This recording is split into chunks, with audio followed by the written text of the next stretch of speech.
नमस्कार, public news देख रहे हैं आप। कांग्रेस ने एआई समिट में जो हंगामा किया था, गुंडाई की थी। जिन गुंडों ने हंगामा किया था, राहुल गांधी जिनको बब्बर शेर कह रहे थे, वो अब गीदड़ों की तरह भागे भागे फिर रहे हैं। पुलिस का साफ तौर पे दावा है कि यह कोई अचानक हुआ विरोध नहीं था, बल्कि एक बेहद सोची समझी आपराधिक साजिश थी। हिमाचल पुलिस को काम में रोड़ा डालने के लिए भेज दिया कि भाई देखो, दिल्ली पुलिस उन्हें गिरफ्तार करने के लिए आ गई है, किसी तरह हमारे गुर्गों को बचाओ। दरअसल बुधवार को जब दिल्ली पुलिस हिमाचल पहुंची, एआई समिट में हुड़दंग मचाने वाले यूथ कांग्रेस के 3 लड़कों को पकड़ने के लिए छापा मारा और दिल्ली पुलिस ने पकड़ लिया।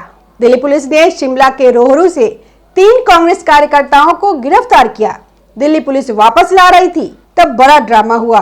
मामला इतना बढ़ गया कि दोनों राज्यों की पुलिस के बीच तनाव पैदा हो गया और हिमाचल पुलिस ने दिल्ली पुलिस की टीम पर ही अपहरण का मामला दर्ज कर लिया।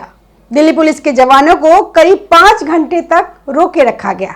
जैसे ही हिमाचल पुलिस को खबर मिली कि वहां पर तो कांग्रेस की सरकार तो है, इनके बड़े आका उन्हें कैसे ले जाने देते, उनको तो रोकना था, कैसे भी दिखाना था कि हमने दिल्ली पुलिस को मुश्किल में डाल दिया। हमने अपने कांग्रेसी 3 जो इनके 3 गुंडे थे, उनको हमने किसी तरह फिलहाल उस वक्त के लिए बचा लिया। हुआ क्या, दिल्ली पुलिस ने छापा मारा। दिल्ली पुलिस की 15 से 20 लोगों की टीम ने शिमला गए 3 कांग्रेस के गुंडों को गिरफ्तार करने के लिए। शिमला के रोहरू में ये यूथ कांग्रेस के तीनों छुपे हुए थे। एआई समिट में हुड़दंग मचाया, वहां से निकल गए और भागकर पहुंच गए शिमला में, क्योंकि वहां कांग्रेस की सरकार है। मेदली नामक ये जगह है रोहरू के अंदर, वहां पे रिसोर्ट है, वहां पर ये लोग छुपे हुए थे। अब दिल्ली पुलिस ने तो यहाँ गिरफ्तारियां कर ली। दिल्ली पुलिस जब वापस जा रही थी तो हिमाचल पुलिस ने सोलन के धर्मपुर में नाका लगाकर उन्हें रोक लिया। बताया जा रहा है कि उस दौरान दोनों पक्ष में काफी गहमागहमी भी हुई। हिमाचल पुलिस ने इस कार्रवाई में नियमों को विरुद्ध बताया और दिल्ली पुलिस के जवानों को भी डिटेन कर लिया। हिमाचल पुलिस तीनों युवकों एवं पुलिस को लेकर शिमला रवाना हो गई। हिमाचल ने दिल्ली पुलिस की कार्रवाई को अवैध बताया, क्योंकि प्रदेश पुलिस को 3 युवा कांग्रेस कार्यकर्ताओं की गिरफ्तारी की कोई सूचना नहीं दी गई। दिल्ली पुलिस ने यूथ कांग्रेस के अध्यक्ष उदय भानु चिप को गिरफ्तार किया। उनके जो 2 फोन हैं, उनको पुलिस ने ले लिया। उनके फोन से जो चैट्स निकले हैं, वो 4-5 चैट्स ऐसे हैं जो कांग्रेस के वरिष्ठ नेताओं के साथ, मतलब एक जो साजिश की बात कही जा रही थी, ये लार्ज स्केल पे इनकी साजिश रची गई।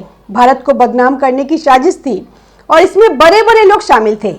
ये सब उसका डिजिटल एविडेंस मिल रहा है। अब खबर यही है कि जो व्हाट्सएप चैट के जरिए जिन जिन लोगों से बातचीत हुई है, वो बड़े बड़े नेता वो अब इस जांच के जद में आ गए हैं, रिमांड पर हैं। इस वक्त 4 दिन के पहले, उसके पहले जो 7 पकड़े गए थे, उस प्रोटेस्ट में शामिल थे, हुड़दंग करने के लिए जो पकड़े गए थे, ये 20 घंटे तक उनसे पूछताछ हुई है।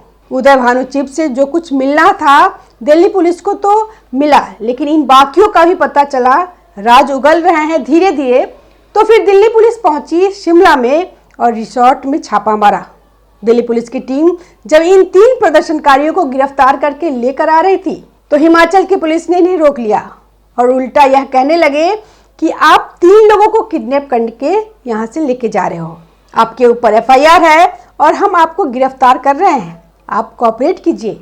यह कहानी यहाँ तक पहुँच गई। मतलब दिल्ली से, कांग्रेस हेडक्वार्टर से, राहुल गांधी के दफ्तर से, केसी वेणुगोपाल के दफ्तर से मुख्यमंत्री को कहा गया होगा कि भाई हमारे 3 जो है नंगे प्रदर्शनकारी, उसको पुलिस पकड़ के लेके आ रही है, भाई उसको रोको। और उसके बाद वहाँ पुलिस एक्शन में आ गई। धर्मपुर के पास शिमला चंडीगढ़ हाईवे पे हिमाचल पुलिस पहुँच गई और दिल्ली पुलिस के करीब वहाँ पे 14 जवान थे, जिसमें अधिकारी थे और पुलिसकर्मी भी थे। उनको रोक लिया गया। वहीं इनका नियम कि आपने जानकारी नहीं दी हिमाचल पुलिस को और बिना जानकारी दिए छापा मारा और यहाँ से पकड़ कर ले गए, तो आपने प्रक्रियाओं का पालन नहीं किया। खूब गहमागहमी भी हुई दिल्ली पुलिस और हिमाचल पुलिस के बीच में, लेकिन हिमाचल पुलिस ने उस वक्त ले जाने नहीं दिया और फिर इनको शिमला में कोर्ट लेकर गई। फिर दिल्ली पुलिस ने बाकी प्रक्रियाओं का वहाँ पे पालन किया, क्योंकि खबर नहीं दी गई थी, इसमें कोई 2 राय नहीं है। तो दिल्ली पुलिस ने वहाँ पर कोर्ट में प्रक्रियाओं का पालन किया। अभी वीरवार को फिर उसकी सुनवाई है, लेकिन ये लोग पकड़ में तो आ गए हैं। आप देरी कर सकते हैं, लेकिन भगा तो सकते नहीं है। कस्टडी में तो है, तो प्रक्रिया पूरी करके दिल्ली पुलिस इन्हें ले जाएगी। और दिल्ली पुलिस ने क्यों नहीं बताया? पहली बात तो जब एआई समिट में इतना बड़ा हंगामा हुआ है, हिमाचल पुलिस सो रही है, शिमला में छुपे हुए हैं। कोई ऐसा नहीं कि कोई दूर दराज छिप गए, शिमला में छुपे हुए हैं। आपकी पुलिस को कोई खबर नहीं है कि यहाँ बाहर से आए हुए लोग छुपे हुए हैं। खबर तो आपको यहाँ से जानी चाहिए कि भाई यहाँ पे कुछ संदिग्ध है। यह तो हिमाचल पुलिस जाने और यह संदेह बना रहता है, क्योंकि आपकी तरफ से तो कोई जानकारी आई नहीं। अगर दिल्ली पुलिस इनको खबर करती तो जरा भी लीक हो जाती, तो यह जो शिमला का रिजॉर्ट छोड़ के क्या पता कहीं और भाग जाते, तेलंगाना के रिसोर्ट में भाग जाते या कर्नाटक के रिसोर्ट में भाग जाते। तो पुलिस को तो सीक्रेट रखना ही था। कम से कम कस्टडी में तो आए, कम से कम गिरफ्त में तो आए। फिर वहाँ प्रक्रिया पूरी करके इन्हें ले जाया गया कि इनको ट्रांसफ़र किया जाएगा यहाँ पर। और जिनके लिए हिमाचल पुलिस लड़ रही है, ये तीनों भी है, नहीं हिमाचल के हैं, ये यूपी के हैं और बिहार के हैं। यह जो पूरा ड्रामा हुआ है एआई समिट में 20 तारीख को, इसमें यही सब एमपी से पकड़े गए हैं, यूपी से पकड़े गए हैं, बिहार से पकड़े गए हैं। जो कांग्रेस के हैं, यूथ कांग्रेस के हैं, तो वही लोग इसमें शामिल है। अब ये जो 3 है, ये भी यूपी बिहार के ही निकले हैं, यूथ कांग्रेस के निकले हैं। अब इन्हें पकड़ के तो लाया जाएगा। हिमाचल पुलिस 1 दिन 2 दिन का डिले कर सकती है। हिमाचल पुलिस यह दिखा सकती है कि देखिए हम कितने कर्मठ हैं।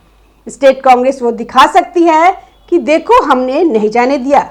राहुल गांधी के सामने सुक्खू जो है, जो सीएम है, वो थोड़ा अपनी इज्जत बढ़ा सकते हैं कि देखो हमने कैसे अड़चन पैदा की। लेकिन दिल्ली पुलिस तो दिल्ली पुलिस है, वह भी नहीं मानी।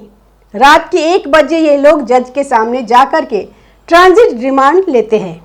उसके बाद अब इन तीनों को दिल्ली लाया जाएगा। यहाँ भी कांग्रेस पार्टी फेल हो गई।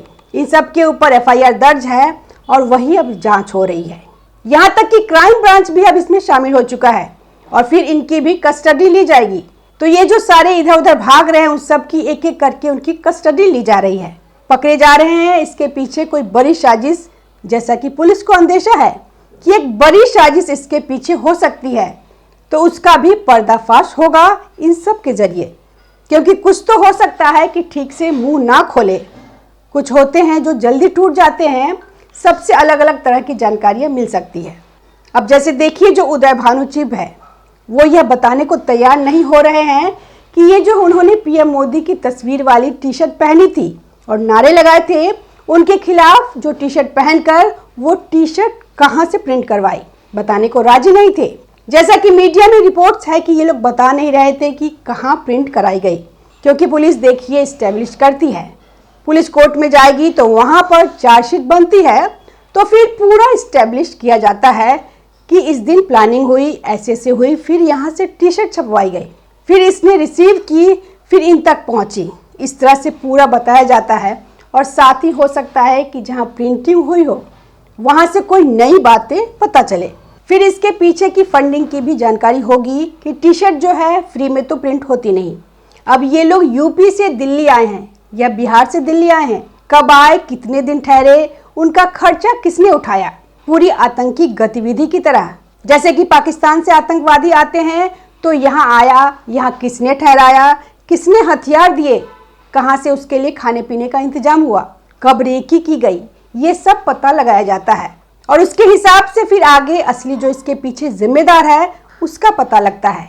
ऐसे और भी गिरफ्तारी होगी, क्योंकि यह कोई ऐसा प्रोटेस्ट नहीं है। या जिस तरह से संसद में घुस गए थे वह रंग बिरंगा पाउडर लेकर, यह कहने को तो वह भी प्रोटेस्ट है, फलाना चीज़ के लिए वह भी प्रोटेस्ट करने आए थे। लेकिन प्रोटेस्ट की एक जगह होती है। प्रोटेस्ट में आप किसी के लिए खतरा बन रहे हो, आप कोई ऐसी जगह पर कर रहे हो जहां से देश का अपमान होता है, तो यह तो देखना पड़ेगा। संसद में प्रोटेस्ट यानी कि देश पर हमला। एआई समिट भी उसी तरह है। एआई समिट एक अंतर्राष्ट्रीय मंच है, भारत की इज्जत है वहां पर, भारत के सम्मान दांव पर लगा हुआ है। कई अंतर्राष्ट्रीय पर्सनैलिटी वहां पर आए हुए हैं और तुम लोग वहां पर शर्ट उतार कर अर्धनग्न होकर वहां पर घूम रहे हो। आपने भारत की छवि को नुकसान पहुंचाया है, देश विरोधी गतिविधि की है, इसीलिए कई धाराएं भी इनके ऊपर लगी है।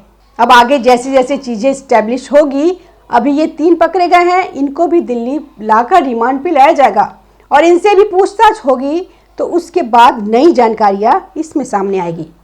अब यह पुलिस से बचने वाले नहीं है। अब बड़ा जो सबसे महत्वपूर्ण सवाल है कि वो जो व्हाट्सएप चैट के अंदर जिन 4 नेताओं के साथ आपकी बातचीत हुई है, अब तो उनको भी बुलाया जाएगा। अब सवाल यही है कि राहुल गांधी से बात हुई, पवन खेड़ा से बात हुई या जयराम रमेश से बात हुई? किससे बात हुई? क्योंकि एक आदमी से बात नहीं हुई। ये बात तो समझ में आ रहा है कि खरगे साहब से बात नहीं हुई, क्योंकि खरगे साहब से अगर बात हुई होती तो खरगे साहब के बेटे ये नहीं कहते कि ये गलत जगह किया, ये प्रोटेस्ट ठीक नहीं था, ये जगह आपको ठीक से चूज करना था। प्रोटेस्ट करना तो ठीक है, लेकिन एआई समिट के अंदर जा कर के आपको प्रोटेस्ट नहीं करना था। तो यह खरगे के बेटे बोल रहे हैं, तो पिताजी को तो पता करके बोला होगा।